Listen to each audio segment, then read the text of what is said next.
Hello, എല്ലാവർക്കും നമസ്കാരം. എല്ലാവർക്കും നമ്മുടെ പുതിയൊരു വീഡിയോയിലേക്ക് സ്വാഗതം. അപ്പോൾ തിങ്കളാഴ്ച വീഡിയോ ഇടാൻ പറ്റിയില്ല. അതിൻ്റെ കാരണം വീഡിയോ ഒക്കെ എടുത്തു. കുറച്ച് പേര് കണ്ടിട്ടുണ്ടായിരുന്നു. ഞാൻ എന്താ പറയുക, അപ്ലോഡ് ചെയ്തത് 48 സെക്കൻഡിൻ്റെ എന്തോ ഒരു വീഡിയോ ആയിരുന്നു. ചെറിയൊരു വീഡിയോ, നമ്മൾ ഫുൾ വീഡിയോ വരെ ചെറിയൊരു ഭാഗം മാത്രമായിരുന്നു. അപ്പോൾ അത് ഞാനാന്ന് വെച്ചാൽ നമ്മൾ ഈ ഷോർട്ട് വീഡിയോ ഡെയിലി ഇടുന്ന കാരണം ഇപ്പോൾ ഫോണിൽ വേറെ മെമ്മറി കാർഡ് ഉണ്ടെങ്കിൽ കൂടി സ്ഥലം പോരായിരിക്കുക. അപ്പം ഞാനതൊക്കെ ഒന്ന് ബസ്സിൽ നിന്ന് ക്ലിയർ ചെയ്തു. അത് കഴിഞ്ഞപ്പോഴാണ് വീഡിയോ എങ്ങനെയാണെന്നുള്ളത് അതിന് മെസ്സേജ് ഇട്ട് പറഞ്ഞു നോക്കിയത്. അപ്പോഴേക്കും നമ്മുടെ ഒറിജിനൽ വീഡിയോ ഞാൻ ഡിലീറ്റ് ആക്കി കളഞ്ഞിട്ടുണ്ടായിരുന്നു. അങ്ങനെയാണ് തിങ്കളാഴ്ച വീഡിയോ ഇടാൻ പറ്റാതിരുന്നത് കേട്ടോ. എന്താ പറയുക, ഒരു ദിവസം ഫുള്ളായിട്ട് കഷ്ടപ്പെട്ടിട്ട് ആ വീഡിയോ ഇടാൻ പറ്റാഞ്ഞാൽ ഭയങ്കര വിഷമമുണ്ടായിരുന്നു. അപ്പം ഇന്ന് വന്ന കാര്യം പറയാം. വിഷമം പറഞ്ഞിട്ട് കാര്യമില്ല. ഇനിയിപ്പോൾ ഇന്ന് വന്ന കാര്യം പറയാം. അപ്പോൾ ഒരു കുട്ടി പറഞ്ഞിട്ടുണ്ടായിരുന്നു വൈറ്റമിൻ ഡി കിട്ടാൻ വേണ്ടി ചേച്ചി എന്താ ചെയ്യണമെന്നിട്ട്. അപ്പോൾ കുറച്ചൊക്കെ ഞാൻ ഒരു ദിവസം കഴിക്കുന്ന ഫുഡ് വീഡിയോ എടുത്തിട്ടുണ്ട്. അത് ഞാൻ ഇതിൻ്റെ കൂടെ ആഡ് ചെയ്യാം. പിന്നെ നമുക്ക് മുട്ടയാണ് ശരിക്കും വേണ്ടതെന്നല്ല, മുട്ടയാണ് നമുക്ക് ഏറ്റവും ഈസി ആയിട്ട് നമുക്ക് ചെയ്യാൻ പറ്റുന്ന ഒരു കാര്യം. 2 മുട്ട കഴിച്ചാൽ തന്നെ 70% വൈറ്റമിൻ ഡി കിട്ടുമെന്ന് പറയുന്നത്. പിന്നെ വെയിൽ കൊള്ളാൻ പറ്റണവർ ഒക്കെ ഒന്ന് വെയിൽ കൊള്ളുക.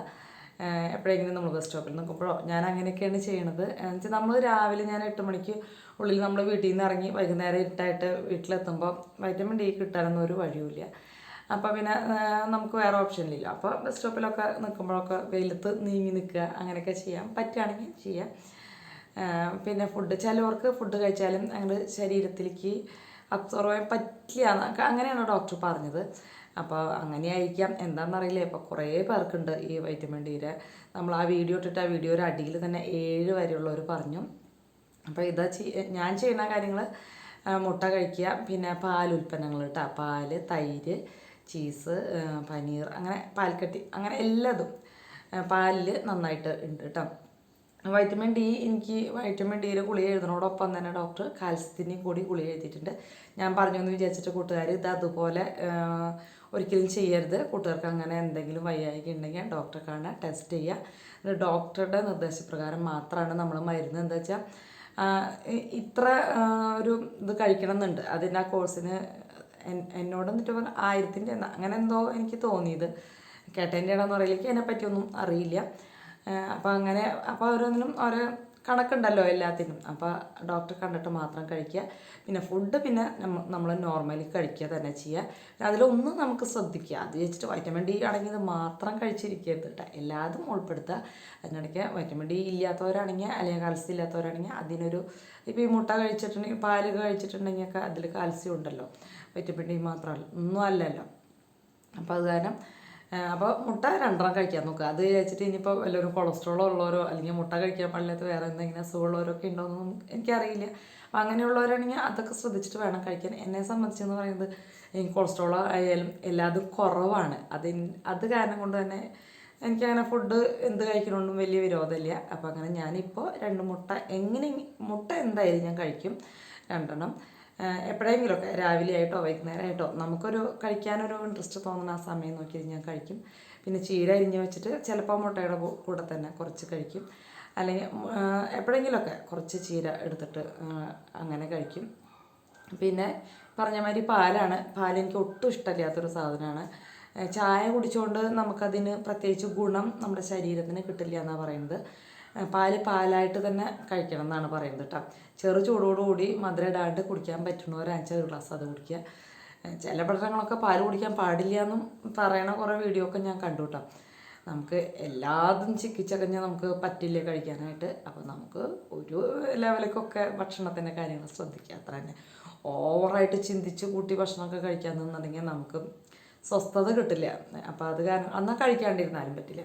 അപ്പം ഞാൻ ചെയ്തിരുന്ന ഒരു കാര്യം എന്ന് വെച്ചാൽ ചോറോ അല്ലെങ്കിൽ പലഹാരമായാലും എനിക്ക് ജോലിക്ക് പോണ സമയം, ഇപ്പോൾ വെള്ളയപ്പായാലും അത് 2 വെറുതെ ചായ കൂട്ടി കഴിക്കും.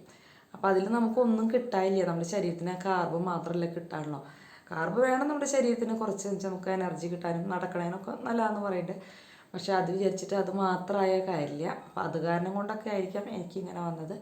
ഞാനിപ്പോൾ കറികളും കൂടി അതിൽ എന്തൊക്കെ ഉൾപ്പെട്ടിട്ടുണ്ടെന്ന് നമുക്കിപ്പോൾ യൂട്യൂബ് നോക്കാലും, യൂട്യൂബിൽ എല്ലാതും ശരിയാവണമെന്നില്ല, ഫേസ്ബുക്കിലായാലും എല്ലാതും ശരിയാവണമെന്നില്ല. അപ്പം നമുക്ക് എന്തായാലും ഒരു വീഡിയോ കണ്ടിട്ട് മാത്രം ഒന്നും വിശ്വസിക്കരുത് കേട്ടോ. നന്നായിട്ട് ഒരു കാര്യത്തിൽ നമ്മളതിൽ പഠിച്ചതിന് ശേഷമാണ് നമ്മുടെ ജീവിതത്തിലേക്ക് അത് പ്രാവർത്തികമാക്കാൻ പാടുള്ളൂ. ഞാൻ പറയുന്നത് കുട്ടികൾക്ക് മനസ്സിലാവുണ്ടോ എന്നറിയില്ല. അപ്പം ഞാനിങ്ങനെ കുറേ വീഡിയോസൊക്കെ കണ്ടിട്ട് അതിൽ വൈറ്റമിൻ ഡി മാത്രമല്ല നമ്മുടെ ശരീരത്തിന് എന്തായാലും ആവശ്യം. വൈറ്റമിൻ ഡി ഇപ്പം ശ്രദ്ധിക്കണു കൂടുതലായിട്ട്. ബ്ലഡ് കുറവുള്ളവരുണ്ടാവാം, അതുപോലെ കാൽസ്യം കുറവുള്ളവരുണ്ടാവാം. ഒരു 40 വയസ്സ് കഴിഞ്ഞ് കഴിഞ്ഞാൽ നമുക്ക് നമ്മൾ കൂടുതലും നമ്മളെ ശ്രദ്ധിക്കൽ ഇത്തിരി കുറവാണല്ലോ. അപ്പോൾ 40 വയസ്സ് കഴിഞ്ഞാൽ ഒന്ന് ശ്രദ്ധിക്കാൻ ശ്രമിക്കുക മിനിമം. അപ്പോഴെങ്കിലും അതുവരെയൊക്കെ നമ്മൾ കുടുംബത്തിന് വേണ്ടി നന്നായിട്ട് പാടുപെട്ടിട്ടുണ്ടാവും. അത് കഴിഞ്ഞാൽ നമുക്കും കൂടി ഒരു പ്രാധാന്യം, അത് കഴിഞ്ഞാലല്ല എപ്പോഴും നമുക്കൊരു പ്രാധാന്യം കൊടുക്കണം കേട്ടോ. ഫുഡിൻ്റെ കാര്യത്തിലായാലും ഡ്രസ്സിൻ്റെ കാര്യത്തിലായാലും ജീവിക്കുന്ന കാര്യത്തിലായാലും ഒക്കെ. ഞാൻ പറഞ്ഞു മുന്നത്തെ വീഡിയോയിൽ, ഞാൻ ആവർത്തിക്കണില്ല. അപ്പോൾ ഈ പറഞ്ഞ മാതിരി ഞാൻ ചീര കഴിക്കും, മുട്ട കഴിക്കും, അതേപോലെ പഴമൊക്കെ കഴിച്ചു. പഴത്തിലിപ്പോൾ വൈറ്റമിൻ ഡി ഇല്ലയെന്ന് തോന്നുന്നുണ്ട്. ഇല്ല, അതിൽ പൊട്ടാസ്യം അങ്ങനെയൊക്കെയാണ്. എന്നാലും അതേപോലെ ഉരുളക്കിഴങ്ങായാലും ഒക്കെ കഴിക്കുന്നത്. ഉരുളക്കിഴങ്ങൊക്കെ മോശം ഭക്ഷണമായിട്ടാണ് ഞാൻ വിചാരിച്ചിരുന്നത്. എന്താ വെച്ചാൽ അത് ഗ്യാസാന്നുള്ളൊരു പറച്ചിലാണല്ലോ.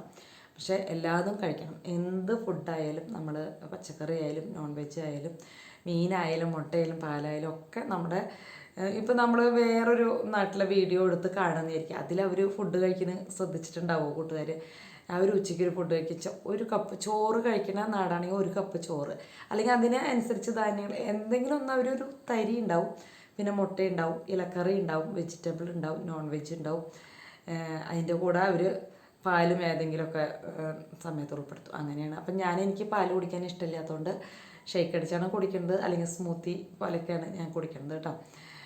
അപ്പോൾ അങ്ങനെയൊക്കെ ചെയ്യാം, അത്രയേ ഉള്ളൂ. പിന്നെ എന്നിട്ടില്ല, പിന്നെ അങ്ങനെ കൂടുതലായിട്ട് ഇത്രയ്ക്കൊക്കെയാണ് ഞാൻ ശ്രദ്ധിച്ചത്. പിന്നെ ചാള, ഇല, ചൂര അതിലൊക്കെ ഉണ്ട്. അതൊക്കെ നമുക്ക് സുലഭമായിട്ട് കിട്ടുന്നൊരു സംഭവമാണല്ലോ. വറുത്ത് കഴിക്കാണ്ട് ഒന്ന് കറി വെച്ചിട്ട് കറിയിൽ നിന്ന് നന്നായിട്ട് കഷ്ണങ്ങൾ ഒന്ന് വറ്റിച്ചെടുത്താലും മതി. നന്നായിട്ട് കഷ്ണങ്ങൾ കഴിക്കുക. ഒരു 3-4 പീസൊക്കെ ചെറുതായാലും കഴിക്കാൻ ശ്രമിക്കുക. ഞാൻ അതൊന്നും ഇങ്ങനെ കഴിക്കാറില്ല കേട്ടോ. അപ്പോൾ അതെനിക്കാണെങ്കിൽ കുഴപ്പം വന്നത്. അപ്പോൾ അങ്ങനെയൊക്കെയാണ് ഞാൻ ശ്രദ്ധിക്കുന്നത്. 7 മിനിറ്റായി സംസാരിച്ചിട്ട്. അപ്പോൾ ഇത്രയ്ക്കൊക്കെയാണ്. പിന്നെ പറയുന്ന പോലെ ഇപ്പം നമ്മൾ യൂട്യൂബിൽ ഒരു വീഡിയോ കണ്ടെന്ന് വെച്ചിട്ട് അത് അങ്ങനെ തന്നെ നമ്മുടെ ജീവിതത്തിലേക്ക് പകർത്തരുത് കേട്ടോ. പല തെറ്റുകളുണ്ടാവാം. ഇപ്പം എനിക്ക് ചേരണ കാര്യങ്ങളാവില്ല കൂട്ടുകാർക്ക് ചേരണത്. ഫുഡായാലും ഡ്രസ്സായാലും അങ്ങനെയൊക്കെ തന്നെ എന്തായാലും. അപ്പോൾ അത് കാരണം കൊണ്ട് നമ്മളെപ്പോഴും നമ്മളുടെ ഭാഗത്ത് നമ്മൾക്ക് വാല്യൂ കൊടുത്തിട്ട് ചിന്തിക്കുക. അപ്പോൾ അതുപോലെ ഒരു കാര്യം നമ്മൾ ചെയ്യുമ്പോൾ കുറേ വീഡിയോസ് കണ്ട് കുറേ ആൾക്കാരോട് അഭിപ്രായം ചോദിച്ചിട്ട് എല്ലാവരും പറയണത് എന്നാൽ ചെയ്യാൻ നിൽക്കരുത് കേട്ടോ. അതിൽ നിന്ന് നമുക്ക് ശരിയാണെന്ന് നോക്കാം. അപ്പോൾ നമുക്ക് മനസ്സിലാവും ഏതാണ് ശരി ഏതാണ് തെറ്റെന്നുള്ളത് മനസ്സിലാക്കാവുന്നതേ ഉള്ളൂ. അപ്പോൾ അതിൽ നിന്ന് നല്ലതെടുക്കാം. ഇപ്പോൾ ഞാനീ പറഞ്ഞെന്ന് വിചാരിച്ചിട്ട് ഇതിപ്പോൾ അനുസരിച്ചാലും വലിയ ബുദ്ധിമുട്ടുള്ള കാര്യമൊന്നുമല്ല. മുട്ട കഴിക്കാനും ഇതൊക്കെയല്ലേ ഞാൻ പറഞ്ഞത്.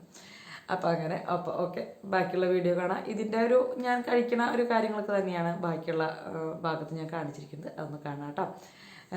പിന്നെ ഒരു കാര്യം പ്രത്യേകം പറയാനുള്ളത്, ഡെയിലി ഞാൻ 2 മണിക്ക് ഷോർട്ട് വീഡിയോ ഇടുന്നുണ്ട്. മ്യൂസിക് ഇട്ടിട്ടാണ് ഇടുന്നത്. അതിൻ്റെ കാരണം എന്താ വെച്ചാൽ എനിക്ക് ശബ്ദം കൊടുക്കാനുള്ള ടൈം കിട്ടാത്തതുകൊണ്ടാണ് കേട്ടോ. പിന്നെ അതല്ല, മ്യൂസിക് ഇടുമ്പോഴാണ് കുറച്ചും കൂടി എനിക്ക് തോന്നുന്നത്, ഇപ്പം നമ്മൾ ഫുഡ് ഉണ്ടാക്കുന്നതൊക്കെ പരിചയമുള്ളത് തന്നെയല്ലേ. പിന്നെ ഒരു മാനേജിങ് അത്രയ്ക്കല്ലേ നമുക്കിപ്പോൾ അതിൽ നിന്നൊക്കെ അറിയാനുള്ള കൂടുതൽ.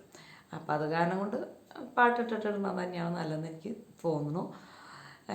പതുക്കെ മാറ്റങ്ങൾ അതിലും വരുത്താം. അപ്പോൾ ഇന്ന് 2 മണിക്ക് വീഡിയോ ഉണ്ടാവും കേട്ടോ. ഷോർട്ട് വീഡിയോ 1 മിനിറ്റ് അല്ലേ, അതൊന്ന് കണ്ട് ഹെൽപ്പ് ചെയ്തോളാം. അപ്പോൾ ഓക്കെ, ബാക്കിയുള്ള വീഡിയോ കാണും കേട്ടോ. അപ്പോൾ അത് രാവിലെ ഞാൻ വരുന്നതിന് മുന്നേ ചേട്ടൻ ചോറ് വാർത്തിട്ടുണ്ട്. ചായക്കുള്ള വെള്ളം വെച്ച് പഞ്ചസാര ഇട്ട് വെച്ചു കേട്ടോ. പിന്നെ ഞാൻ എന്തായാലും വീഡിയോ എടുക്കുമ്പോൾ ഒരു ചുരിദാറെടുത്ത് മാറി തലമുടിയൊക്കെ ഒന്ന് കെട്ടിയിട്ടാണ് അടുക്കളയിലേക്ക് വരിക. അപ്പോഴേക്കും പിന്നെ ഞാൻ അടുക്കളയിലേക്ക് വന്നാൽ ചേട്ടൻ പതുക്കെ വണ്ടി വിടും കേട്ടോ. പിന്നെ ഞാൻ തലേദിവസം എല്ലാതും തയ്യാറാക്കി വെച്ചിട്ടുണ്ടാവും. പിന്നെ രാവിലെ എളുപ്പമാണല്ലോ. പിന്നെ ഞാൻ പറഞ്ഞില്ലേ, രാവിലെ ഇപ്പോഴും ആ വയ്യായിക പൂർണ്ണമായിട്ടും മാറിയിട്ടില്ല. എന്നാലും കുറേയൊക്കെ ഭേദമായി. രാവിലെ എനിക്ക് അങ്ങനെ പെട്ടെന്ന് തന്നെ കുറേ ജോലികളങ്ങനെ ചെയ്യാനായിട്ട് പറ്റില്ല. പിന്നെ 8 മണിക്കുള്ളിൽ പോകണ്ടേ. അപ്പം നമുക്ക് ഒരു 7:15 ആകുമ്പോഴെങ്കിലും നമ്മുടേതായ കാര്യങ്ങൾ ചെയ്താൽ മാത്രമാണ് ഒന്ന് എന്നാലും ഓടേണ്ടി വരും. അങ്ങനെ ജോലിക്ക് പോകാൻ പറ്റുക. അപ്പോൾ എല്ലാം തലേദിവസം ഒരുക്കി വയ്ക്കും. അപ്പോൾ അതാ കുക്കറെടുത്ത് കാണിട്ട് അതിലേക്ക് ഞാൻ ഉരുളക്കിഴങ്ങ് മെഴുക്ക് വരട്ടി വെക്കാനാണ് വിചാരിച്ചിരിക്കുന്നത് കേട്ടോ. അപ്പോൾ അത് അരിഞ്ഞ് വെള്ളത്തിലിട്ട് ഫ്രിഡ്ജിലേക്ക് വെച്ചിട്ടുണ്ടായിരുന്നു. അപ്പോൾ ഒന്ന് 2-3 പ്രാവശ്യം കൊണ്ടൊന്ന് കഴുകി കളയും. അതിൻ്റെ ആ തണുപ്പ് ഒന്ന് വിട്ട് പൊക്കോട്ടെ എന്ന് വിചാരിച്ചിട്ട്. അല്ലെങ്കിൽ നല്ല വെള്ളമൊക്കെ നല്ല തണുത്തിട്ടല്ലേ ഇരിക്കുക. പിന്നെ ചൂടാവാനൊക്കെ കുറേ ടൈം പിടിക്കും. അപ്പോൾ ഒന്ന് കഴുകി കുക്കറിലേക്കിട്ട് ഇത്തിരി ഉപ്പ് മാത്രം ഇട്ട് കുറച്ച് 1/2 ഗ്ലാസ്സൊക്കെ വെള്ളം ഒഴിച്ച് കണ്ടിട്ട് 1-2 വിസിൽ ഇട്ട് അപ്പം തന്നെ തുറക്കുക. ഉരുളക്കിഴങ്ങൊന്നും ശരിക്കും പറഞ്ഞാൽ കുക്കറിലിടേണ്ട ആവശ്യമൊന്നുമില്ല. എന്നാലും ഞാനത് നോക്കി നിൽക്കണ്ടല്ലോ വെച്ചിട്ട് ഇത്തിരി എളുപ്പപ്പണിക്ക് വേണ്ടിയിട്ട് അങ്ങനെ ചെയ്യണതാണ്. അതിനിടയ്ക്ക് അതേ ചായ തിളച്ചു, പഞ്ചസാര വേഗം അതിൻ്റെ സ്ഥാനത്ത് എടുത്തുകൊണ്ട് വെച്ചു. വെള്ളം പോയാലും പാത്രം കഴുകാനുണ്ടായാലും ഒക്കെ രാവിലെ എന്താ പറയുക, എപ്പോൾ പറ്റണോ അതൊക്കെ വേഗം വേഗം ചെയ്ത് വയ്ക്കും. ലാസ്റ്റ് എനിക്ക് ചിലപ്പോൾ പാത്രം കഴുകാനൊന്നും സമയം കിട്ടിയെന്ന് വരില്ല. പിന്നെ ബ്രേക്ക്ഫാസ്റ്റ് ആയിട്ട് ഇതാ ഒരു ഗ്ലാസ് റവ എടുത്തിട്ടുണ്ട് കേട്ടോ. ബ്രേക്ക്ഫാസ്റ്റും ചോറ് കുറച്ച് വെച്ചാൽ മതി, ബ്രേക്ക്ഫാസ്റ്റ് അതിലിപ്പോൾ കുറച്ച് ഉണ്ടാക്കിയാൽ പോരെ. അപ്പോൾ ഒരു ഗ്ലാസ് റവയ്ക്ക് ഒരു 3/4 ഗ്ലാസിൻ്റെയൊക്കെ അടുത്ത് തന്നെ എന്താ പറയുക നാളികേരം എടുക്കണം കേട്ടോ. അതിന് നല്ല ടേസ്റ്റാണ് നാളികേരം ഇടുമ്പോൾ.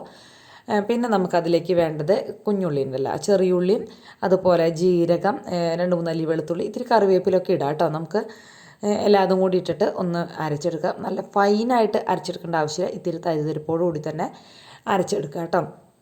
നല്ല എളുപ്പത്തിൽ ഉണ്ടാക്കാവുന്ന ഒരു ബ്രേക്ക്ഫാസ്റ്റാണിത്. അതേപോലെ തന്നെ നമുക്ക് വേണമെങ്കിൽ അരിപ്പൊടിയിലും ഇത് ചെയ്യാം, പക്ഷേ റവയിൽ കുറച്ചും കൂടി എനിക്കൊരു ടേസ്റ്റ് ഫീൽ ചെയ്തു കേട്ടോ. അപ്പോൾ ഇത് എങ്ങനെ ദോശയായിട്ട് ദോശ, അല്ലെങ്കിൽ നമുക്ക് വെള്ളയപ്പത്തിൻ്റെ മാതിരി ഇത്തിരി കട്ടിയിൽ ഉണ്ടാക്കണേ അങ്ങനെ. പക്ഷെ ഞാനിതാ ഈ ഒരു ഫ്രൈ പാനിലാണ് ഉണ്ടാക്കിയത്. അപ്പോൾ നമുക്ക് നല്ല ഷേപ്പായിട്ടൊക്കെ കിട്ടുമല്ലോ. പിന്നെ നമ്മുടെ ഫ്രൈ ചെയ്യണ പത്തിരി ഉണ്ടല്ലോ, എണ്ണപ്പത്തിരി, അതിൻ്റെ ഒരു ചെറിയ ടേസ്റ്റും വരും. എന്നുവെച്ചാൽ വെളുത്തുള്ളിയും ജീരകം ചെറുള്ളിയൊക്കെ ഇട്ട് നാളികേരമൊക്കെ ചേർത്ത് അരച്ചതല്ലേ, അപ്പോൾ അത് കാരണം കൊണ്ട് ആ ഒരു ടേസ്റ്റ് കിട്ടും. അപ്പോൾ നല്ലോണം നെയ്യ് പരട്ടി കൊടുത്ത് ഇതിലേക്ക് ഇങ്ങനെ ഒഴിച്ച് കൊടുത്തിട്ടുണ്ടെങ്കിൽ അത് ചെറുതായിട്ടൊന്ന് ഫ്രൈ ആവണ പോലെ. അല്ലെങ്കിൽ നമ്മുടെ കണ്ടപ്പം വന്ന് അവിടെ ബഹളം ഉണ്ടാക്കി ചില ദിവസം വരണേ ഇല്ല കേട്ടോ. കൈ ആകെ പൊട്ടി ഒരു പരുവായിട്ടിരിക്കുന്ന കടി കൂടാൻ പോയിട്ട് ഞാൻ കുറേ മരുന്നൊക്കെ പരട്ടി കൊടുക്കണമൊക്കെ ഉണ്ട്. പക്ഷേ എന്നെ കാണുമ്പോൾ ഇപ്പോൾ അത്ര വിശന്നാൽ മാത്രം അടുത്തേക്ക് വരുന്നുള്ളൂ, അല്ലെങ്കിൽ അടുത്തേക്കേ വരുന്നില്ല. അപ്പോൾ അവൻ്റെ കാര്യം നോക്കി പോകട്ടോ. എന്താ വെച്ചാൽ ഞാൻ ഇനി മരുന്ന് പറ്റി കൊടുക്കണ കാരണമെന്ന് തോന്നുന്നു. അത് കഴിഞ്ഞ് ഇതാ അവിടെയുള്ള പാത്രങ്ങളൊക്കെ ഒന്ന് വേഗം കഴുകിയെടുക്കാണ്ട് ഉള്ളി അടുപ്പത്തിട്ടിട്ടാണ് ഈ സാഹസത്തിന് വന്നത്. പിന്നെ വേഗം അപ്പോഴേക്കും അവിടെ അങ്ങോട്ട് ആ വെള്ളം അങ്ങോട്ട് കളഞ്ഞ് തുടച്ചെടുത്തു. അപ്പോഴേക്കും നമ്മുടെ ബ്രേക്ക്ഫാസ്റ്റ് മൂടി വെച്ചത് അത് റെഡി ആയിട്ടുണ്ട്. അതൊന്ന് മറിച്ചിട്ടിട്ട് വീണ്ടും ഒരിത്തിരിയും കൂടി നെയ്യൊന്ന് പുരട്ടി കൊടുത്തു. 2 ഭാഗം ചെറുതായിട്ടൊന്ന് ഫ്രൈ ആയിക്കോട്ടെ, അപ്പോൾ നല്ല ടേസ്റ്റാണ് കേട്ടോ. അങ്ങനെ അത് മാറ്റി വെച്ചു. അതിനോടൊപ്പം തന്നെ ഞാൻ അപ്പുറത്ത് ഉരുളക്കിഴങ്ങും കൂടി റെഡിയാക്കി. ഇപ്പോൾ അങ്ങനെ രാവിലെ ഓവറായിട്ട് കറികൾ വയ്ക്കാനായിട്ട് നിൽക്കില്ല കേട്ടോ. രാത്രിയാണ് സത്യം പറഞ്ഞാൽ നന്നായിട്ട് ഫുഡ് ഉണ്ടാക്കാനുള്ള ടൈമും കൂടുതൽ ഉണ്ടാക്കണത് കേട്ടോ. എനിക്ക് രാവിലെ അങ്ങനെ അങ്ങോട്ട് ഓവറായിട്ട് ഇപ്പോൾ പറ്റണില്ല. അപ്പോൾ ഇനി 1 മാസം കൂടി കഴിക്കുമ്പോൾ ഒന്നും കൂടി റെഡി ആവുമായിരിക്കും. പിന്നെ ഫുഡാണ് കേട്ടോ മെയിൻ. ഫുഡും കൂടി നമ്മൾ ശ്രദ്ധിക്കണം. ഈ മരുന്ന് കഴിച്ചു എന്ന് വിചാരിച്ചിട്ട് ഇനി കണ്ടിന്യൂസ്ലി അങ്ങനെ മരുന്ന് കഴിക്കാനൊന്നും നമുക്ക് പറ്റില്ലല്ലോ. അപ്പോൾ അത് കാരണം കൊണ്ട് ഫുഡ് എന്തായാലും ശ്രദ്ധിക്കണം. ചേട്ടൻ അത് വന്ന് പത്തിരി പോലെയാണെന്ന് പറഞ്ഞ് കടിച്ച് തിന്നുന്നുണ്ട് കേട്ടോ, കടിച്ച് കഴിക്കുന്നുണ്ട്. ചായയുടെ കൂടെയാണ് കഴിക്കുന്നത്. പിന്നെ നമുക്ക് ഉരുളക്കിഴങ്ങ് കുഴപ്പമൊന്നുമില്ല, ഉപ്പേരിയുടെ കൂടെ നല്ല ടേസ്റ്റ് തന്നെയാണ്. ഇതിനങ്ങനെ കറിയൊന്നും വേണ്ട. കറി ഉണ്ടാക്കാനായിട്ട് ഞാൻ ഒക്കെ റെഡിയാക്കിയതായിരുന്നു. പിന്നെ അത് വേണ്ടാന്ന് വിചാരിച്ചു. ചാരും അത്ര കറി അങ്ങോട്ട് കഴിക്കില്ല, അതെടുത്ത് കളയേണ്ടി വരും. അപ്പോൾ പിന്നെ അങ്ങനെ 2 തട്ട് ഉണ്ടാക്കി. പിന്നെ അത് ഉരുളക്കിഴങ്ങ് അവിടെ റെഡിയായി, മെഴുക്ക് പറ്റി അങ്ങനെ അതും റെഡിയായി. ഉള്ളി മുളകൊക്കെ മൂപ്പിച്ച് കറിവേപ്പിലൊക്കെ ഇട്ട് മഞ്ഞപ്പൊടിയൊക്കെ ഇട്ട് അങ്ങനെ അത് മൂപ്പിച്ചു. പിന്നെ അടുത്തതും എനിക്കൊരു മുട്ട ഞാൻ 2 എണ്ണം ഒരുമിച്ചൊന്നും എനിക്ക് ചിലപ്പോൾ പറ്റിയെന്ന് വരില്ല. അപ്പോൾ ഞാൻ രാവിലെ 1 എണ്ണം കഴിക്കും. അപ്പോൾ അതൊരു ബുൾസൈ ആയിട്ട് ആക്കാമെന്ന് വിചാരിച്ചു കേട്ടോ. ഉരുളക്കിഴങ്ങിൽ ഒരു ഇത്തിരി വെള്ളം ഉണ്ടായിരുന്നു, അതൊന്ന് വറ്റി കഴിഞ്ഞ് പിന്നെ ഇത്തിരി ചീരയൊന്ന് ആക്കിയെടുക്കാമെന്ന് വിചാരിച്ചു. ഇപ്പോൾ ചീരയ്ക്ക് വലിയ ഓട്ടമില്ല. സൈഡനാഞ്ച് നല്ലോണം കഴിക്കുക, ആദ്യത്തിന് അത്ര ഇഷ്ടമില്ലാത്തതുകൊണ്ട്. അപ്പോൾ ഇന്ന് ഞാൻ എന്നും തോരൻ പോലെ വെച്ചിട്ട് അത്ര ശരി, ഇത് മെഴുക്ക് പറ്റി മോഡൽ വയ്ക്കാമെന്ന് വിചാരിച്ചിട്ട് ഉള്ളി മുളകൊക്കെ മൂപ്പിച്ച് അങ്ങനെ ഇട്ട് വെച്ചു കേട്ടോ. അതിൽ ചുമന്ന ചീര ഉണ്ടായിരുന്നു, എന്നാലും ഞാൻ പച്ചച്ചീര മാത്രം നോക്കിയെടുത്തു കേട്ടോ. പച്ചച്ചീരയിലാണ് വൈറ്റമിൻ ഡി നന്നായിട്ടുള്ളത്. അപ്പോൾ അത് കാരണം കൊണ്ട് പച്ചച്ചീര മാത്രം എടുത്ത് അങ്ങോട്ട് അതൊന്നും പെട്ടെന്നാവുമല്ലോ, വലിയ പണിയൊന്നും ഇല്ല.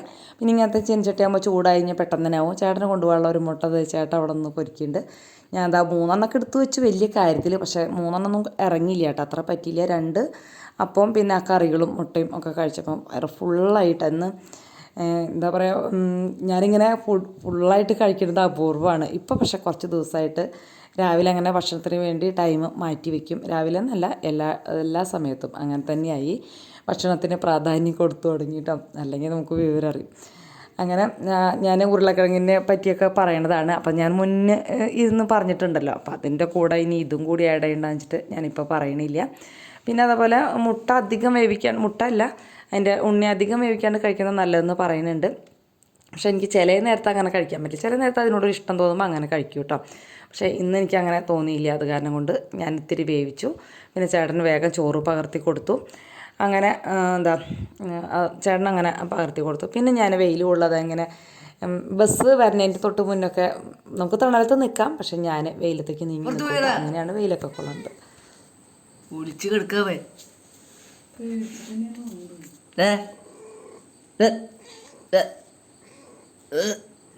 അത് ഞാൻ കുറച്ച് കഴിയുമ്പോൾ എടുത്തോളാം.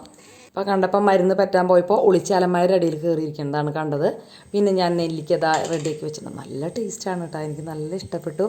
ഉപ്പിലിട്ടേക്കാളും സാധാരണ മധുരം ഇഷ്ടമില്ലാത്ത ഒരാളാണ് ഞാൻ, പക്ഷേ ഇത് ഉപ്പിലിട്ടേക്കാളും കൂടുതൽ എനിക്ക് ഇത് ഇഷ്ടപ്പെട്ടു. അപ്പോൾ പനങ്കൽക്കണ്ടമൊക്കെ കെട്ടിയിട്ടുണ്ടെങ്കിൽ ഇങ്ങനെ ചെയ്തോളൂ കേട്ടോ. ഞാനിത് ശർക്കരയല്ല ചെയ്തത്, പക്ഷേ പനങ്കൽക്കണ്ടത്തിൽ ചെയ്യുന്നതാണ് നല്ലത്. അപ്പോൾ ഇനി വെള്ളിയാഴ്ച നല്ലൊരു വീഡിയോ ആയിട്ട് വരാം. Okay, by.